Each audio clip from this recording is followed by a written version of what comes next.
the wrist. Hand that's on the wrist pulls to the outside, while the hand that's on the gun pushes in, elbows to the face. And of course, stepping back with the gun.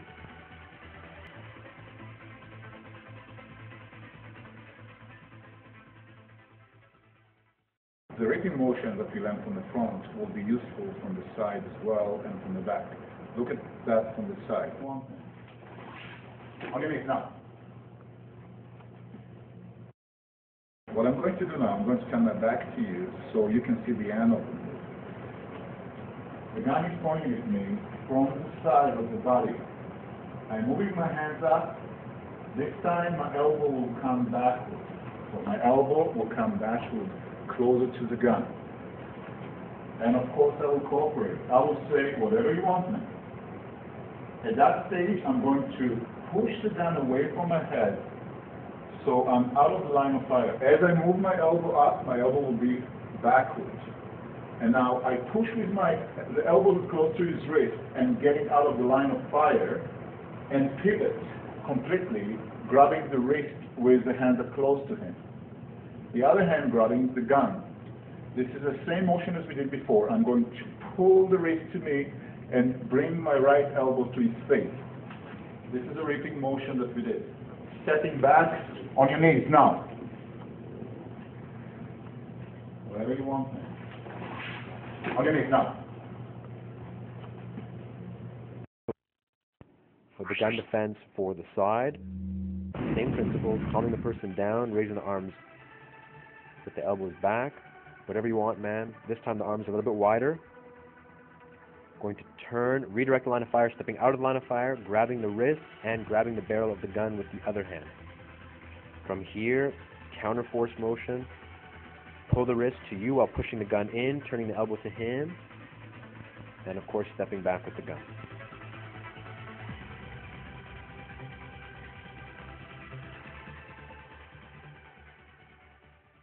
This time the gun will be pointing at me from the back. Whatever you want, man. On your knees. Now, the first thing I want to do is try to feel where the gun exactly located. Sometimes I take a slight step backward just to sense exactly how high the gun, because it could be too low on my back. If he's stepping too far, I don't know if I can turn at all. It could be 5 feet away or 10 feet away. So, we're going to point the gun, demanding from the back. I'm lifting my hands, cooperating, my elbows are pointing backward, the same as I did before. And from here, I'm going to turn and read the gun just as we did before. Let's look at the turn. As I'm turning, I'm getting out of the line of fire by pushing the right hand to his hand. It's extremely important to push his hand while you turn. But you have to be completely turned. You do that and turn, and now you're facing the hand with both hands. Grabbing the wrist, grabbing the gun, breaking motion as we did before. Stepping back and on your knees.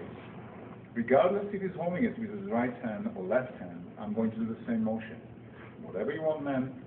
This time he's holding it with his right hand. I'm turning, I'm getting out of the line of fire, and reaping motion to here. As you can see, if you're holding the other gun, the other hand, this is the reaping motion to the outside of the hand. And over here, the reaping motion will be here. In both cases, the gun will be out. Let's pay attention why the gun is basically ripped out of the hand. When I'm holding the wrist and pulling, and at the same time pushing, there is a pressure that's going to be created on the fingers. At that stage, as more I turn it, as more it's turned to him, there will be more pressure. This is one option for you. When you do that motion, as we did, most of the people will let go with the gun. As soon as you're going all the way here, pull the gun this way out. From here to here. Sometimes you can pull halfway and then immediately down out, and you still have the gun nicely in your hand. One more time. Pulling, pushing motion, counter force. It's turning and down out to here. Hold tight, tight, tighter. As hard as you can. As hard as you can. As hard as you can. And the other option, when I push it all the way to him, as hard as you can. As hard as you can over there. Come on. Whatever you want, man. Underneath now. For the gun defense for behind, make sure you close the distance from the gun, turning, redirecting the line of fire, getting out of the line of fire, getting control of the wrist. Same counterforce move with the ripping action. Grab the wrist and pushing the gun to hinge, elbow pointing towards the head, moving back on your knees.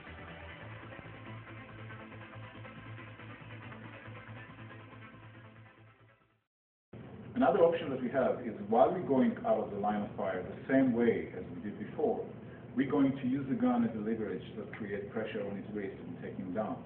This is how we're going to look. Whatever you want.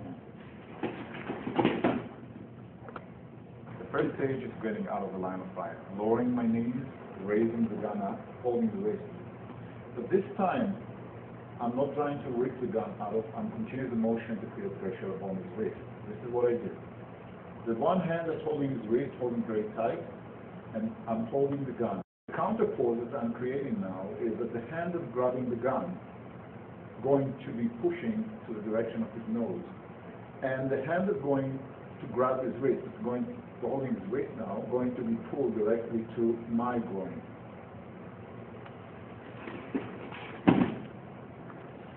One more time.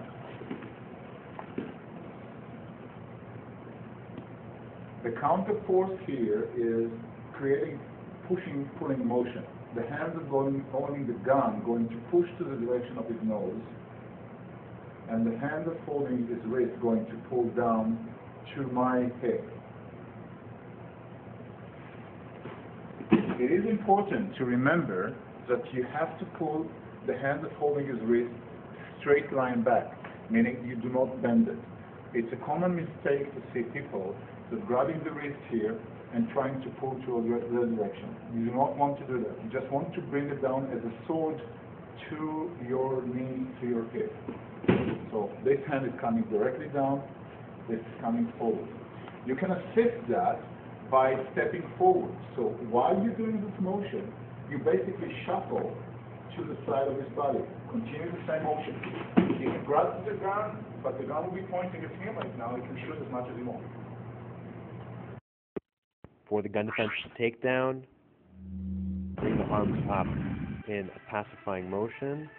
Elbows facing him, hands close to the gun when you bring the hands up.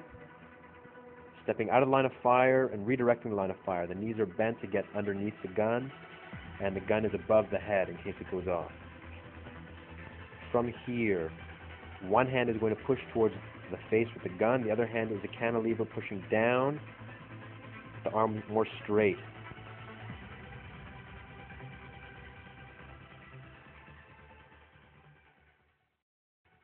What we're going to show you now is what surprise attacks look like. Surprise attack is a very strong part of our training in combat survival. Combat survival is one of the most realistic martial arts exists, creating a situation that you have to react fast to any kind of attacks. This is what we do and drill from level 1 all the way to level 7, and this is what we're going to see next. This is also one of the parts that I'm going to teach you how to train later on in some of the future tapes.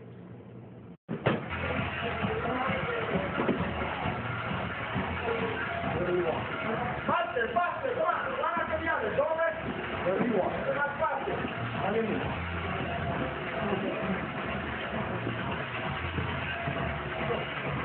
Three.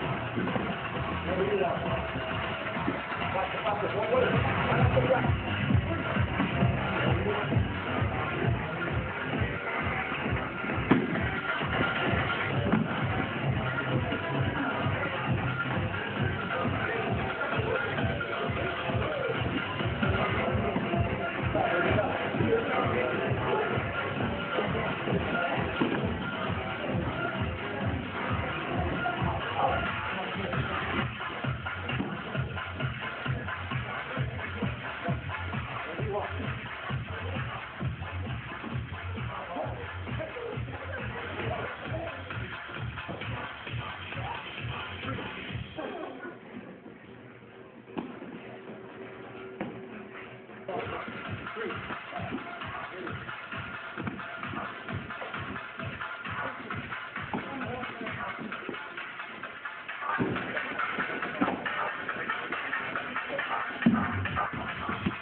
big thumbs up, level 1. I hope you enjoyed. See you the next day, level 2.